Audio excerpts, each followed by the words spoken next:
તો આજે તો નર્સિંગ વાળા સ્ટુડન્ટની એક્ઝામ હતી અને એ બધા એક્ઝામ આપવા ગયા. એ આવે ત્યાં સુધી આપણે રૂમ ક્લીન કરી નાખીએ. આપણે રહ્યા વીઆઈપી માણસ, સાદું પાણી થોડું પીએ. समझ रहे हो आप? બહારનો વ્યૂ તો એવો હતો કે જાણે આપણે સિમલા મનાલી ફરવા આવી ગયા હોય. रुको जरा सबर करो.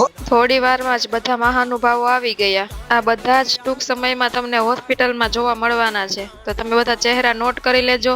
આવીને બેસી ગયા પેપર સોલ્વ કરવા. ખબર તો પડે પાસ થવાના કે ફેલ. ઈ પેપર સોલ્વ કરે ત્યાં સુધીમાં તમે કરી દો ચેનલને સબસ્ક્રાઇબ. વાતાવરણને એન્જોય કરતા કરતા આપણે પહોંચી ગયા જમવા. બનાસકાંઠાના તો કાગડા પણ કૂતરાને ભગાડે એવા નીડર છે. તો ફાઇનલી જમવાનું આવી ગયું અને જમવામાં કંઈક આવું છે. મોઢામાં પાણી આવી ગયું ને? જમી લ્યો. કોણ કોણ હોસ્ટેલમાં રહ્યું છે અને સ્કૂલના એ દિવસોને મિસ કરે છે કોમેન્ટમાં જરૂરથી જણાવી દેજો. નાના બાળકોએ બનાવેલા ચકલીના માળા માટે 1 લાઈક તો બનતા હે. કરી દ્યો લાઈક.